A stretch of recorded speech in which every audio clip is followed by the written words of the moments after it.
Gênesis capítulo 2, verso 24 diz: portanto, deixará o homem o seu pai e a sua mãe, e apegar-se-á a quem? A sua mulher, e aqui o termo é esposa, e serão ambos uma carne.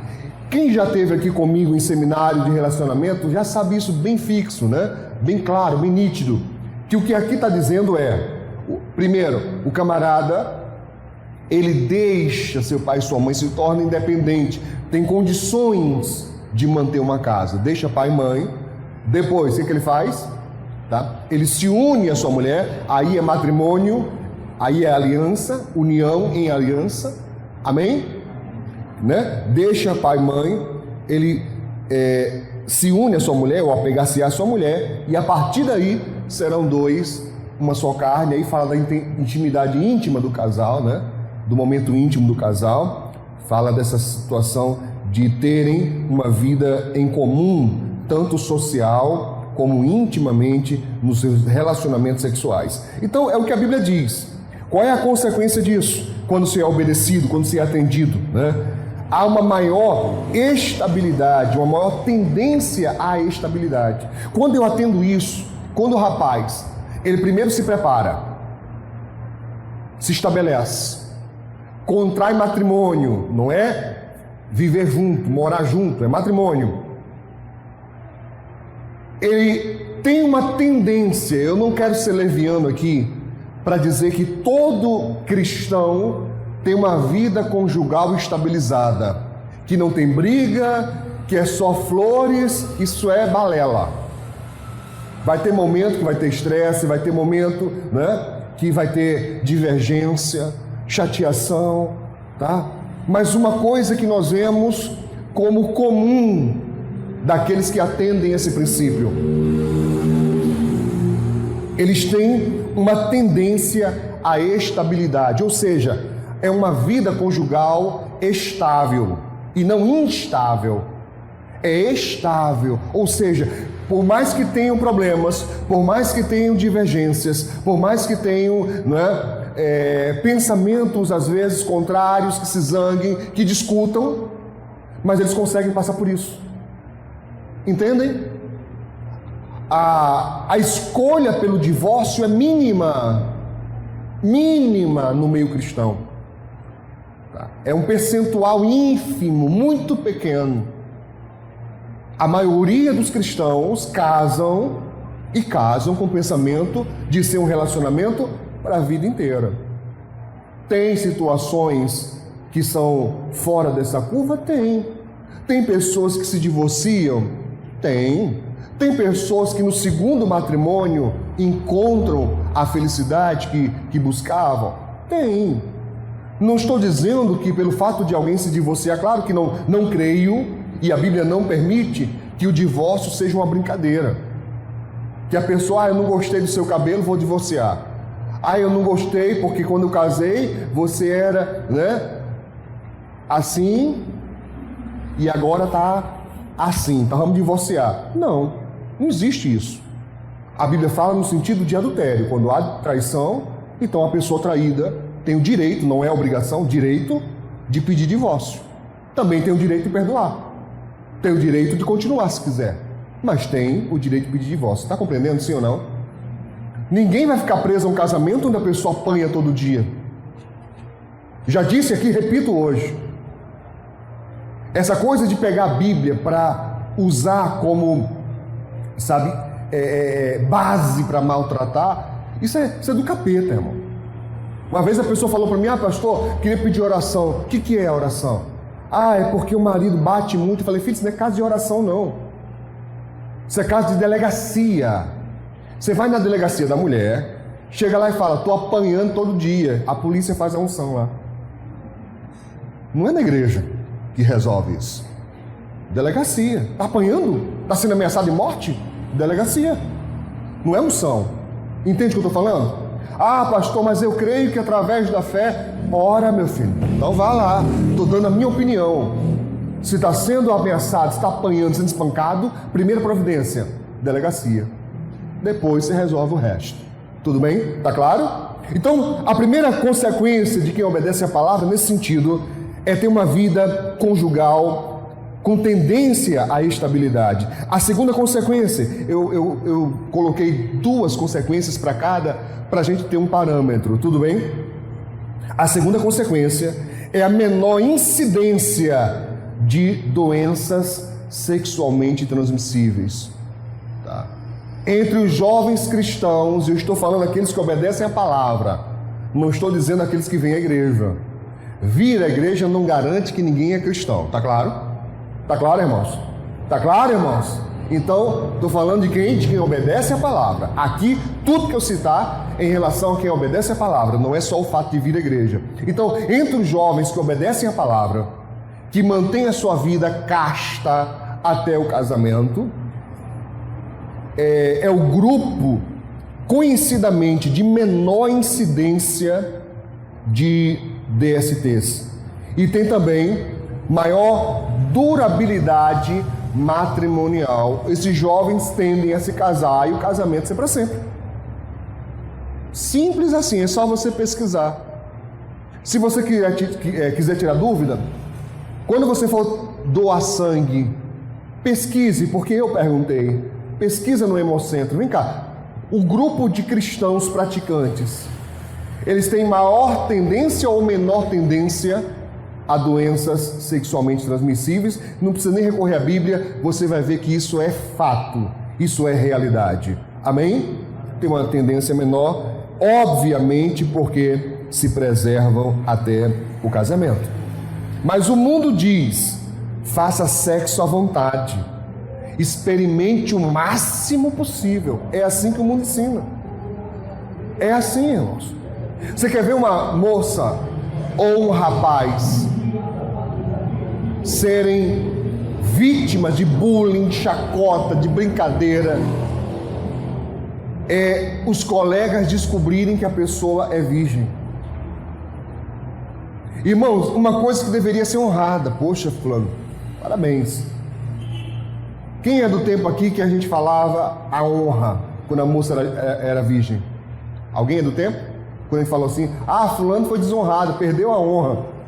Você é desse tempo? Eu sou. Ninguém é, fiquei senti velho agora. Quando era criança dizia assim, tá? Desonrou, porque era visto como honra. A moça virgem era chamada de honrada. Hoje é o contrário. Você quer ser honrado? Quer ser exaltado no meio dos colegas? Seja uma pessoa da bagaceira. Porque se descobrirem que você é virgem, vão fazer de você exemplo de chacota. Uma inversão completa de um valor, né?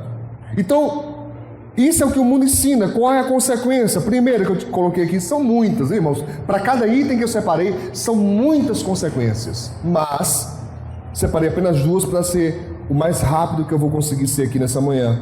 Primeira consequência: um número alarmante de adolescentes grávidas.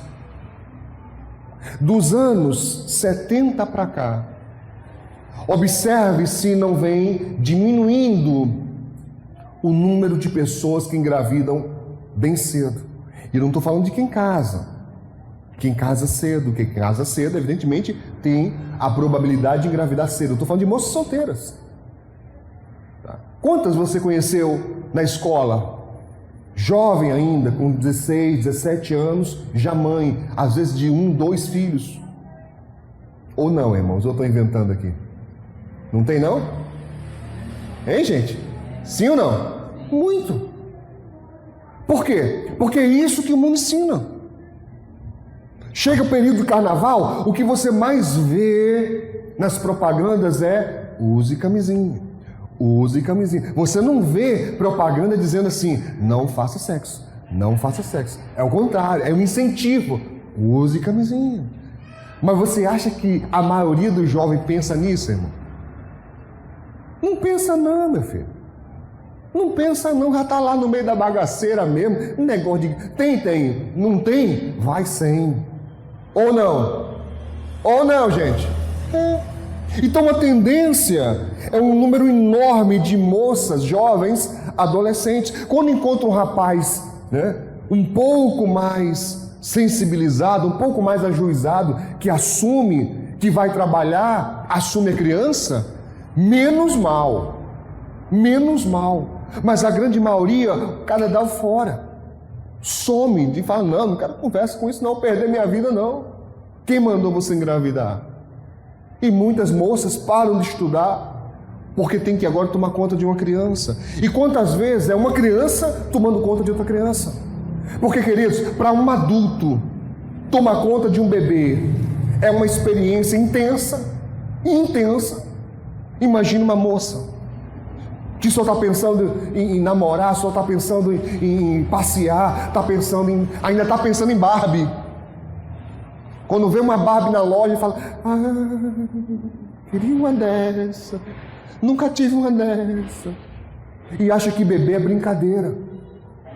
E muitas vezes entram em situação psicológica perigosa, tristes porque queria passear, triste porque a sua rotina muda radicalmente. E é isso, uma realidade da vida de muitas. A segunda consequência que eu coloquei aqui, né, é que eles estão ensinando que o Estado é anterior à família. Irmãos, isso está sendo falado na academia. Não é academia de musculação, é faculdade. Tá? Nas universidades estão ensinando isso, que o Estado é anterior à família. Mentira! Primeiro Deus criou homem e mulher, formou o casal, esse casal tiveram filhos, e muito tempo depois se formaram as cidades, para então se formar o Estado. E por que essa noção que eles estão colocando? Né? Para que os conceitos de família estejam subordinados ao que o Estado diz que é família. Por favor, eu sei que a minha fala vai ser usada de maneira pejorativa, e alguns vão dizer: ó, tá vendo? Os fundamentalistas, eles não aceitam os tipos de família. Como não? Eu sei, queridos, que muitas pessoas foram criadas por seus avós. Tem algum aqui? Tem ali, tá ali. Outros, os tios assumiram como pais. Outros, os avós assumiram a responsabilidade. E isso também é uma configuração de família. Nós não negamos isso. Quantas mulheres, quantas guerreiras criaram seus filhos porque o pai foi embora e deixou o abacaxi. Não estou falando que a criança é abacaxi, tá? Eu estou falando da situação. Deixou, mas alguns talvez, não sei. Tá? Deixou a criança para que a mãe tomasse conta sozinha, ela teve que se virar. É o que a gente brinca, né? Carinhosamente chamando de pai. Porque ela deu conta dos dois. Isso é família? Claro que é família. Não negamos isso, mas estão tentando negar que a família original é a celular, o homem, a mulher e sua prole. O pessoal da educação sabe disso, que há uma luta, né, ferrenha para que seja tirado o dia das mães, seja tirado o dia dos pais, e no lugar disso se coloque o dia do cuidador. Que cuidador o quê? Ah, eu não fui criado por minha mãe, fui criado por minha avó. Sua avó é sua mãe, acabou-se. Ela merece ser honrada por isso. Não precisa chamá-la de mãe, mas pode tratá-la como tal. Não precisa negar que se sua mãe é viva, não precisa negar que ela é sua mãe. Não penso assim. Você, ao contrário, você tem sorte, você teve duas. Você tem mais que os outros, que tem gente que não tem nenhuma. Você tem duas, tem três. Tá? Você está entendendo? Sim ou não? Sim ou não? Né? Eu sou assim. Tenho a minha mãe, tenho a minha madrasta, tenho a minha sogra. O bom é assim. Por falar em sogra, filho, faça amizade com elas, viu?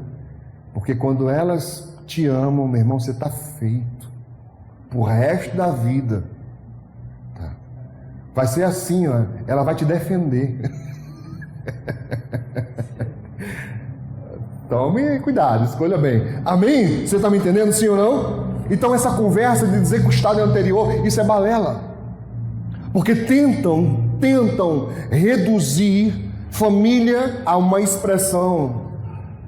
Porque expressões podem ser mudadas. Expressões sofrem influência da língua. Muda. Quer que eu te prove isso? Bem rapidamente. Quando eu não costumo dizer, não é do meu vocabulário. Me perdoe se você vai se escandalizar com isso, tá? Me perdoe se para você é um palavrão. É apenas uma expressão de exemplo. Eu não digo isso no meu dia a dia, quem me conhece sabe disso. Mas é muito comum as pessoas hoje dizerem, quando estão abismadas com alguma coisa, fala, caraca! Já ouviu isso? Você diz isso? Quem diz? Fala a verdade, não precisa ter medo, não vou brigar com você não. Caraca! Sabe o que caraca para mim é? Meleca de nariz.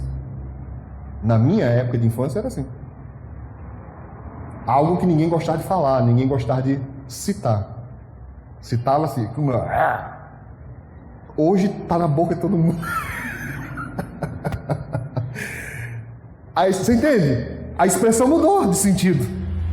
A língua é viva, acontece isso muitas vezes. Muda sentido, tá? Mas o que eu quero que você entenda, o que eu preciso que você compreenda, é que família não muda. Família continua sendo família e o mundo tem tentado destruir isso.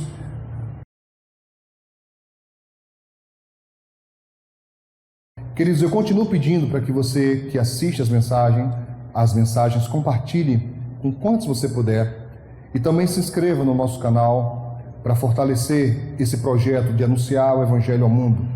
Estou pedindo para que o pessoal não esqueça de ativar o sininho das notificações para que você seja avisado quando eu enviar mensagens. E agindo assim, eu tenho certeza que Deus vai nos abençoar. Vamos espalhar a palavra de Deus pelo mundo, em nome de Jesus.